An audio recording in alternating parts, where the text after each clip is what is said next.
మీకు ఓట్లేసి గెలిపించిర్రు కాబట్టి 5 ఏండ్లు మీరు ఏం చేసినా ఎట్లా పరిపాలించినా భరిస్తారు, తప్పది కాబట్టి.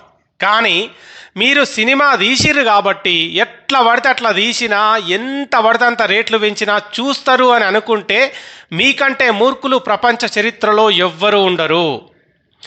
తను హీరోగా ఉన్నప్పుడే తన సినిమాలని ప్రమోట్ చేసుకొని పవన్ కళ్యాణ్, తను రాజకీయాల్లోకి వచ్చిన తర్వాత కూడా తన సినిమాల్ని ప్రమోట్ చేసుకొని పవన్ కళ్యాణ్ ఏకంగా డిప్యూటీ చీఫ్ మినిస్టర్ అయిన తర్వాత, ఆంధ్రప్రదేశ్ రాష్ట్ర ఉప ముఖ్యమంత్రి అయిన తర్వాత తీసిన సినిమాని మాత్రం ప్రమోట్ చేస్తున్నాడు. అంటే అది సినిమాని మాత్రమే ప్రమోట్ చేయట్లే, సినిమాని అస్సలే ప్రమోట్ చేయట్లే. పవన్ కళ్యాణ్ ప్రమోట్ చేస్తున్నది బీజేపీ భావజాలాన్ని అనే విషయం చాలా తక్కువ మందికి తెలుసు. ఈరోజు మాట్లాడుకునే వీడియోలో హరిహర వీరమల్లు రివ్యూతో పాటు దాని వెనకాల దాగున్న అత్యంత భయంకరమైన, అత్యంత దారుణమైన ఒక పొలిటికల్ ఐడియాలజీని గురించి ఈరోజు వీడియోలో మాట్లాడుకుందాం. వెల్కమ్ టు ఫిదా న్యూస్. మన ఛానల్కి సబ్స్క్రైబ్ చేసుకొని షేర్ చేయండి. లోతైన విశ్లేషణ చేసే ఏకైక ఛానల్ ఇదే కాబట్టి. వీడియోలోకి వెళ్లే ముందు ఒక చిన్న ప్రశ్న. హరిహర వీరమల్లు సినిమాలో వాడిన గ్రాఫిక్స్ ఏవైతే ఉన్నాయో అవి అమీర్పేట్ గ్రాఫిక్సా లేకపోతే అమరావతి గ్రాఫిక్సా అనేది నాకు కామెంట్స్లో చెప్పే ప్రయత్నం చేయండి. ఇంకా వీడియోలోకి వెళ్ళిపోదాం.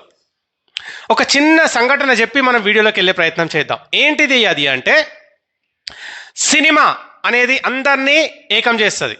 ప్రతి ఒక్కరిని మతాలకు అతీతంగా, కులాలకు అతీతంగా ప్రతి ఒక్కరం వెళ్ళిపోతాం, అభిమానులుగా మారిపోతాం, వెళ్ళిపోతాం. అట్లనే ఒక 2 ఫ్రెండ్స్ ఉన్నారు. వాళ్ళిద్దరిని చిన్నప్పటి నుంచి ఏకం చేసింది పవన్ కళ్యాణ్ సినిమా. పవన్ కళ్యాణ్ సినిమా చూడడానికి వచ్చినప్పుడు వాళ్ళిద్దరు ఫ్రెండ్స్ అయ్యారు. ఆ సినిమాలు చూసుకుంటూ పెరిగిర్రు, పెద్దగా అయ్యారు. ఇప్పటి వరకు ఇంకా చూస్తూనే ఉన్నారు. వాళ్ళిద్దరూ ఒకరికొకరికి ఎట్లా తెలుసు అంటే, పవన్ కళ్యాణ్ ఫ్యాన్స్ అని మాత్రమే తెలుసు. అతని గురించి ఇతనికి, ఇతని గురించి అతనికి, అంతకు మించి ఇంకేం తెలియదు. మొన్న మాత్రమే వాళ్ళకి ఏం తెలిసింది అంటే, మనం పవన్ కళ్యాణ్ ఫ్యాన్స్ మాత్రమే కాదు, నేను ఒక హిందువుని, నువ్వు ఒక ముస్లింవి. నేను పవన్ కళ్యాణ్ హిందూ అభిమానిని, నేను పవన్ కళ్యాణ్ ముస్లిం అభిమానిని. ఈ గొప్ప రియలైజేషన్ రావడానికి పునాది వేస్తున్నది ఎవరు అంటే పవర్ స్టార్ పవన్ కళ్యాణ్. మత విద్వేషాలు రెచ్చగొడుతూ, ప్రశాంతంగా ఉన్న రాష్ట్రంలో మత విద్వేషాలు రెచ్చగొడుతూ తన రాజకీయ స్వార్థం కోసం, అమాయకమైన పిల్లల మధ్య విద్వేషాలు నింపడం కోసం చాలా భయంకరంగా పనిచేస్తున్నాడు పవన్ కళ్యాణ్. తన పార్టీ ఎజెండా పక్కకు పెట్టిండు, తన పార్టీ సిద్ధాంతాలు పక్కకు నూకిండు. మొత్తం బీజేపీ భావజాలాన్ని నెత్తి మీద ఎత్తుకొని మత విద్వేషాలని అన్ని రకాలుగా ట్రై చేస్తున్నాడు. హరిహర వీరమల్లు సినిమా తీయడానికి కారణం కూడా బీజేపీ భావజాలాన్ని సినిమా రూపంలో తెలుగు రాష్ట్రాల ప్రజల మీద రుద్దటానికి మాత్రమే, అంతే తప్ప సినిమా మీద ప్రేమతోనో అభిమానుల మీద ప్రేమ అస్సలే లేదు. అది 100% నిజం. ఎందుకంటే ఎప్పుడో 100 ఏళ్ల క్రితం జరిగిన చరిత్ర అయిపోయింది. ఎవడైతే ఈ దేశం మీద దండెత్తిర్రో, ఈ దేశాన్ని 100 ఏళ్ళు పరిపాలించిర్రో వాళ్ళ వంశాలన్నీ అంతమైపోయినాయి. మొత్తం వాళ్ళు ఇప్పుడు సమాధులలో నిద్రపోతున్నారు. ఈయన చెప్పిన ఔరంగజేబు కూడా దాదాపు సమాధిలో వండుకొని 500-600 ఏళ్ళు అవుతుంది. ఇప్పుడు ఏం చేయాలి పవన్ కళ్యాణ్? ఏం చేయాలి చెప్పు? వాళ్ళ ఇప్పుడు మొఘల్స్ రాజులు ఎవరైతే ఉన్నారో మన దేశం మీద పరిపాలించిర్రు. ముస్లింలు 1000 ఏళ్ళు పరిపాలించిర్రు, తర్వాత క్రిస్టియన్లు 200 ఏళ్ళు పరిపాలించిర్రు. అయిపోయింది, ముగిసిపోయింది. వాళ్ళని తరిమి కొట్టినాం, వీళ్ళని తరిమి కొట్టినాం. ఇప్పుడు మన దేశానికి ప్రధాని హిందువు కదా, మరి ఎందుకు పవన్ కళ్యాణ్ రెచ్చగొడుతున్నావు? చరిత్రలో సమాధుల మీదకి ఇప్పటి తరాన్ని ఎందుకు ఉసిగొలుపుతున్నావు అంటే ఇప్పుడు ఏం చేయాలి? ఇప్పుడున్న వాళ్ళంతా, ఇప్పటి యువత అంతా టైం మిషన్లు ఎక్కి ఔరంగజేబు కాలానికి పోయి సమాధిలో వండుకున్న ఔరంగజేబుని పైకి లేపి అతని తల నరకమంటావా? ఏం చేయమంటావు చెప్పు? ఇప్పుడు పుస్తకాలలో అతని తప్పులు చెప్పలేదు అని అంటున్నావు. సరే, తప్పులు చెప్పు, కానీ చెప్తే ఏం చేయాలి? ఈ తరం ఇప్పుడు ఏం చేయమంటున్నావు? పోయి వాళ్ళ మతం మీద దండయాత్ర చేయమంటున్నావా? పేద అమాయక పిల్లలు, పేద హిందువుల పిల్లలు కత్తులు పట్టుకొని మొత్తం ముస్లిం కమ్యూనిటీ మీదకి ఉసిగొలుపుతున్నావా? ఏం చేయమంటావు? ఏం చేయాలి చెప్పు, నువ్వే చెప్పు. నీ ఉద్దేశం ఏంది? మాట్లాడితే జిజియా పన్ను ఎప్పుడో 500-600 ఏళ్ల కింద పెట్టిన పన్ను. ఆ పన్ను పెట్టినోడు వీకిండు, ఆ పన్ను వీకింది, మన వంశం వీకింది, మొత్తం నాశనం అయిపోయారు కదా నాయనా. ఇప్పుడు మాట్లాడేది ఉంటే జిఎస్టీ గురించి మాట్లాడు. ఎవడో పనికిమాలినోడు పెట్టిన జిజియా గురించి ఎందుకు? ఎప్పుడో 100 ఏళ్ల క్రితం పెట్టిన జిజియా మనకెందుకు? అయిపోయింది కదా, అది మన జనరేషన్కి సంబంధం లేదు, మనకు సంబంధం లేదు. ఇప్పుడు జిఎస్టీ గురించి మాట్లాడవచ్చు కదా. ఇప్పుడు జిఎస్టీ పేరుతో పేదల రక్తం తాగుతున్నారు కదా, దాని గురించి ఎందుకు మాట్లాడవు? నీకు ఓట్లేసి గెలిపించింది ఔరంగజేబుని ప్రశ్నించేతందుకా, లేకపోతే వీళ్ళని ప్రశ్నించేతందుకా? ప్రశ్నిస్తా అని పార్టీ పెట్టింది ఎప్పుడో 100 ఏళ్ల క్రితం పరిపాలించిన ముస్లిం పాలకులను ప్రశ్నించడానికా, లేకపోతే ఇప్పుడు ప్రశ్నించడానికా? సమాధుల్ని ప్రశ్నించడానికా నీకు ఓట్లేసి గెలిపించింది? కాదు కదా.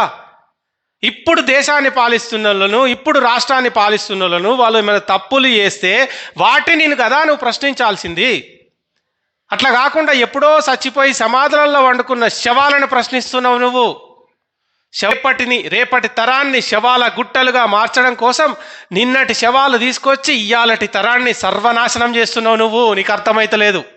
నువ్వు చేస్తున్న తప్పు చాలా భయంకరమైన తప్పు. అది నువ్వే చెప్పినావు నీ జానీ సినిమాలో ఒకరోజు, నారాజు గాకురమా అన్నయ్య, నజీరు అన్నయ్య, ముద్దుల కన్నయ్య అని చెప్పి మత చిచ్చులు పెట్టే రాజకీయ పార్టీల గురించి నువ్వే చెప్పినావు. కానీ ఇలా భయంకరమైన మతోన్మాదిగా మారిపోతున్నావు. ఏమవసరం నీకు? నువ్వు మతాల మధ్య చిచ్చు పెట్టినందుకు కాదు కదా నిన్ను డిప్యూటీ సీఎంను చేసింది. నువ్వు దేశమంతా తిరిగి ఒక మతాన్ని మెడలో వేసుకొని ఇంకో మతం మీదకి ఉసిగొల్పడానికి కాదు కదా నిన్ను ఆంధ్రప్రదేశ్ ప్రజలు రాష్ట్ర ఉప ముఖ్యమంత్రిని చేసింది. ఏం చేస్తున్నావు? నువ్వు చేయాల్సింది ఏంది? నువ్వు చేస్తున్నది ఏంది? ఒక సినిమా పేరుతో నీ అడ్డమైన భావజాలను తీసుకొచ్చి ఇక్కడ రుద్దితే రేపటి తరం నాశనం అయిపోతే ఎవడు కాపాడాలి? వాళ్ళిద్దరూ మొన్నటిదాకా పవన్ కళ్యాణ్ అభిమానులు మాత్రమే, కానీ నువ్వే గుర్తు చేసినావు వాళ్ళకి. నువ్వు హిందూ, నువ్వు ముస్లిం అని చెప్పి నువ్వే గుర్తు చేసి వాళ్ళిద్దరి మధ్యలో చిచ్చు పెడుతున్నావు. మనకెందుకు పనికి మాలిన హిందీ తీసుకొచ్చి మన తలకాయల మీద రుద్దే ప్రయత్నం చేస్తున్నావు. మన పిల్లల్ని అనాగరికులుగా తయారు చేసి వాళ్ళ మెదళ్లలో మతోన్మాదం నింపి రేపటి తరంలో వాళ్ళని ఒక దారుణంగా తయారు చేస్తున్నావు. ఎందుకు చేస్తున్నావు ఇదంతా? సో ఇప్పుడు జిఎస్టీ గురించి మాట్లాడమంటే అప్పటి జిజియా గురించి ఎట్లా మాట్లాడుతున్నావు? ఇప్పటి రాజకీయ నాయకుల్ని ప్రశ్నించయ్యా స్వామి అంటే శవాలను ఎందుకు ప్రశ్నిస్తున్నావు? 500 ఏళ్ల క్రితమే సమాధులలో వండుకున్న శవాలను లేపెందుకు ప్రశ్నిస్తున్నావు? ఆ శవాల్ని తీసుకొచ్చి మా మీద ఎందుకు రుద్దుతున్నావు? ఆ ఔరంగజేబ్ అనే సన్నాసి శవాన్ని తీసుకొచ్చి మా మధ్యలో ఎందుకు చిచ్చు పెడుతున్నావు? అయిపోయిన చరిత్రను అయిపోయినట్టే ఉండనియొచ్చు కదా. సరే, ఇప్పుడు రెచ్చగొడుతున్నావు. రెచ్చిపోయి ఏం చేయమంటావు మమ్మల్ని? చరిత్ర చెప్పలే. ఇప్పుడు చరిత్రలో మొఘలులు గొప్పోళ్ళు అని చెప్పారు, కానీ వాళ్ళు చేసిన తప్పులు చెప్పలే. ఇప్పుడు ఆ తప్పులు తెలుసుకుంటాం. తప్పులు తెలుసుకొని ఏం చేయమంటావు? చెప్పు నువ్వే. నిజామోడు తప్పులు చేసిండు, మంచి పని కూడా చేసిపోయిండు. వాడు ఒక ఉస్మానియా యూనివర్సిటీ కట్టించిపోయిండు. ఇప్పుడు మమ్మల్ని ఉస్మానియా యూనివర్సిటీకి పోయి చదువుకోమంటావా, లేకుంటే నీ మాటలు నమ్మి కత్తులు తీసుకొని వేరేమని మతం మీదకి యుద్ధం చేయడానికి పోమంటావా? ఏం చేయమంటావు చెప్పు నువ్వు. సరే, వాడు మంచి పనులే కాదు తప్పులు కూడా చేసిండు. ఇప్పుడు మీరే కదా అధికారంలో ఉన్నది, మీరు మొత్తం మంచి పనులే చేయండి. వాడు ఒక్క ఉస్మానియా యూనివర్సిటీ కట్టించిండు, మీరు 100 యూనివర్సిటీలు కట్టించండి. వాడు ఒక్క ఉస్మానియా హాస్పిటల్ కట్టించిండు, మీరు రాష్ట్రానికి ఒక్క 10 ఉస్మానియా హాస్పిటల్స్ కట్టించండి. వాడు చేసిన మంచి కంటే 100% మంచి చేస్తేనే కదా మీకు గొప్ప పేరు వచ్చేది. అంతే తప్ప వాడు చేసిన చెడును పట్టుకొని మమ్మల్ని రెచ్చగొట్టి మా ప్రశాంతత చెడగొట్టి మా జీవితాల మధ్యలో విద్వేషాలు నింపి ఎందుకు ఇట్లా నాటకాలు ఆడుతున్నావు? ఎవడు నేను ఉసిగొలుపుతున్నాడు? ఎందుకు ఇట్లా తయారవుతున్నావు భయంకరంగా? మాకెందుకు ఇదంతా? కట్టు నువ్వు అట్లనే. వాడు ఎప్పుడో జమానాలో హుసేన్ సాగర్ కట్టిపోయిండు. మీరు మొత్తం భారతదేశం అంతా ఒక్కొక్క రాష్ట్రంలో చైనా వాడిని తలదన్నే వేల టీఎంసీల బ్రిడ్జిలు కట్టండి ప్రతి రాష్ట్రానికి. ఎవడొద్దన్నాడు? అది బంద్ చేసి వాడు చేసిన మంచిని తీసుకొని మీరు మంచి చేయర్రి. వాడు చేసిన చెత్త పని తీసుకొచ్చి మా మెదళ్ళల్లో పెట్టి విద్వేషాలు రెచ్చగొట్టి మమ్మల్ని వాని మీదకి పంపిస్తే ఏమొస్తుంది? సరే, నీ మాటలు నమ్మి రెచ్చిపోతాం, నీకు ఓట్లేస్తాం, నువ్వు గెలుస్తావు. ఇప్పుడు గెలిచినా నువ్వు చేస్తున్నది ఏంది? ఏం లేదు కదా. కట్టు నువ్వు. సరే, వాని చెడును మాట్లాడుకుందామన్నావు, వాని మంచిని కూడా మాట్లాడదాం. కదా. మరి మంచిని కూడా మాట్లాడదాం. యూనివర్సిటీలు కట్టించు, మొత్తం దేశవ్యాప్తంగా ప్రతి ఒక్క రాష్ట్రంలో యూనివర్సిటీ కట్టించి మన మొత్తం పిల్లలు, హిందూ పిల్లల కోసమే కట్టించండి. ముస్లింల మీద మీకు పగుంటే హిందూ పిల్లలు ప్రతి ఒక్కడు పుట్టినప్పటి నుంచి వాడు చదివే ఫస్ట్ క్లాస్ నుంచి ఎల్కేజీ నుంచి వాడు చదువంతా అయిపోయి ఉద్యోగం వచ్చేదాకా ఫ్రీ ఎడ్యుకేషన్ యూనివర్సిటీలు కట్టించండి. మీరు మంచి పనే కదా. ఆసుపత్రులు కట్టించండి, మొత్తం మన హిందువులందరికీ ఉచిత వైద్యం, ఏ ఒక్క రూపాయి పెట్టాల్సిన అవసరం లేకుండా ఉస్మానియా ఆసుపత్రి లాంటి హాస్పిటల్స్ని మొత్తం దేశమంతా కట్టించండి. 11 సంవత్సరాలు అవుతుంది అధికారంలోకి వచ్చి. ఒక్క హాస్పిటల్ పేరు చెప్పమనండి బీజేపీ వాళ్ళు కట్టించింది, ఒక్క యూనివర్సిటీ పేరు చెప్పమనండి బీజేపీ వాళ్ళు కట్టించింది.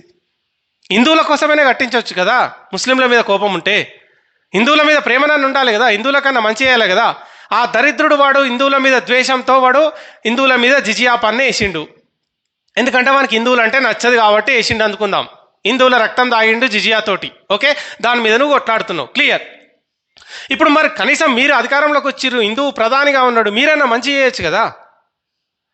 ఇప్పుడు జిఎస్టీ ఓన్లీ మనం ముస్లింల మీదనే ఎత్తలేం కదా, హిందువులం కూడా జిఎస్టీ కడుతున్నాం కదా. ఇది ప్రజాస్వామ్య దేశం కదా. సరే, వాందంటే రాక్షసత్వ దేశం, అక్కడ ప్రజాస్వామ్యం లేదు, అది రాక్షస పాలన, అదొక ఉన్మాద పాలన. అక్కడ మనకు ఓట్లు లేవు, ఎన్నికలు లేవు, అదొక రాక్షస పాలన. ఆడ వాడు ఏం చేసినా నడుతుంది. ఇప్పుడు మనది ప్రజాస్వామ్య పాలన కదా, మంచిగా పరిపాలించుకుంటున్నాం కదా, మనకెందుకు ఆ విద్వేషాలు? దయచేసి సినిమాలతో నీ మాటలతో నువ్వు ఎక్కడైతే ఏ విద్వేషాన్ని అయితే రెచ్చగొడుతున్నావో అదే విద్వేషం నీ రాజకీయ జీవితాన్ని సర్వనాశనం చేసి నిలబెడుతుంది. పవన్ కళ్యాణ్ గుర్తుపెట్టుకో ఖచ్చితంగా.